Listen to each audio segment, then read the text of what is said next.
We're coming to today live from Lower Manhattan. We're just a couple of blocks away from the World Trade Center site, which is still empty. I mean, every time I pass it, I don't come down to this part of Manhattan for a reason, because every time I pass it, it makes me think to myself, who are we that we can't get this done? Do us all a favor and dry your fake tears, Glenn. A lot of us remember you saying this. Let me be real honest with you, and I don't think anybody on talk radio, I don't think anybody in their right mind is going to ever say this out loud, but I wonder if I'm the only one that feels this way. You know, it took me about a year to start hating the 9/11 victims' families.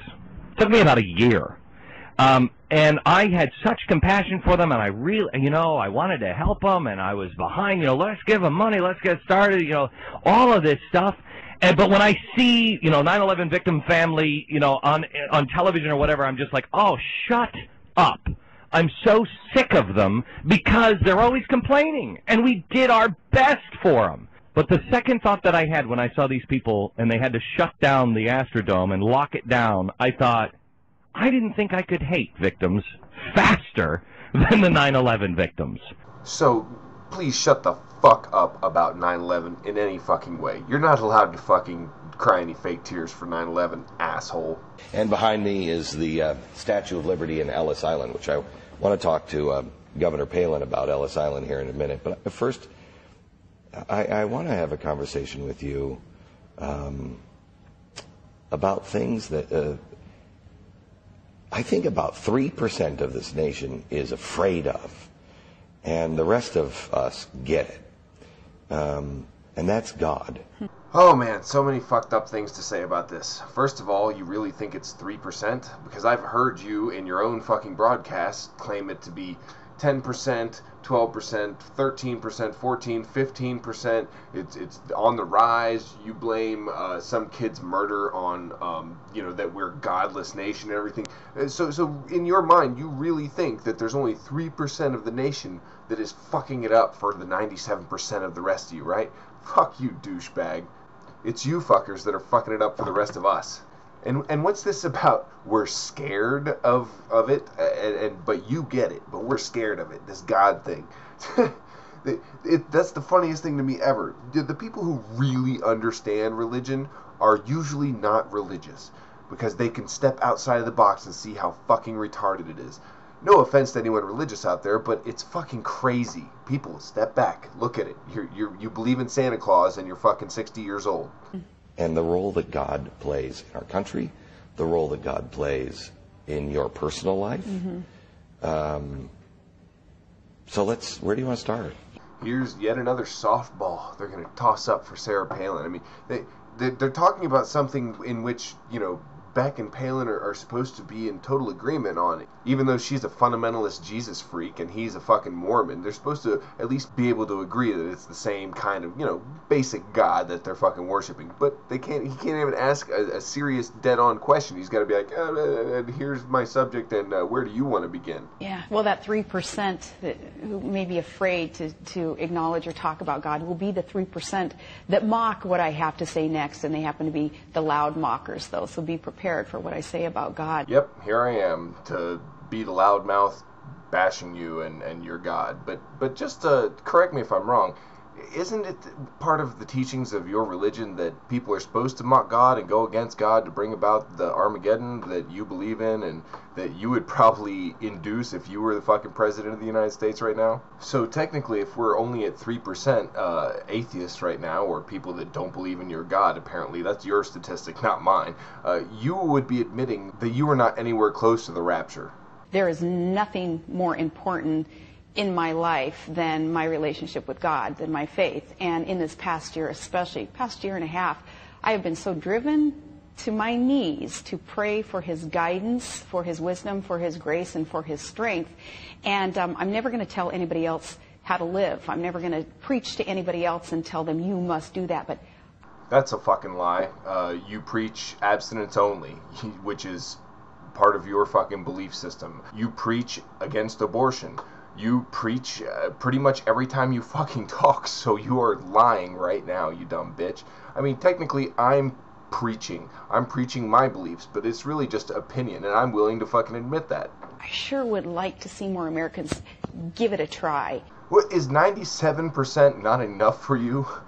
I mean, you just said that there's only 3% that doesn't get it. And you actually, Glenn Beck said it, and you agreed with him. So what the fuck are you talking about now that you would like to see more people give it a try? What do you need, 98%? I mean, fucking A, you dumb bitch.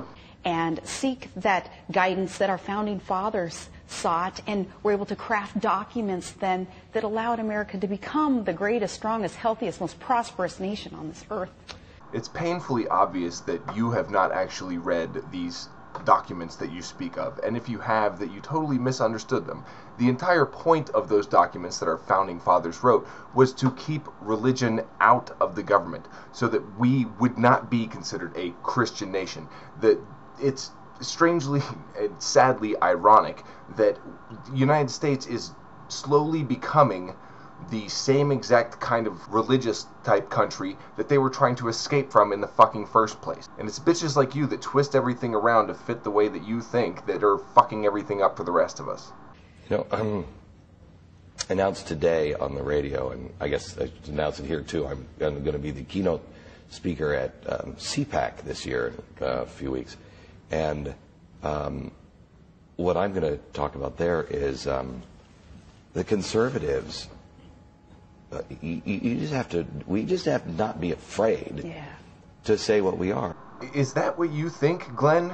Is conservatives are afraid to say what they think? I mean, where the fuck have you been? And not only that, but I've heard on many of your fucking shows you call yourself a libertarian, and now all of a sudden you're calling yourself a conservative when Sarah Palin's right next to you? What a flip-flopping, lying sack of shit that'll say whatever he can to get the most people to like him. And we have to define what we believe in God, because I don't know. I mean, I know some people who are like, I'm going to baptize all the brothers for Jesus. That's great and everything. You go your own way. Beck, you idiot, you're sitting next to one of those people right now. You're interviewing her. You're fucking sucking on her titties. You're loving it, and you're making fun of the kind of people that like her. The kind of people that like Sarah Palin are those kind of like, I'm going to baptize everyone with Jesus. But that's not the role of government. No. I don't care if, as long as you're not harming society, whatever. But I happen to believe, and so did the founders, although Thomas Paine, we believe, was an atheist, God played an essential role in the founding of this nation.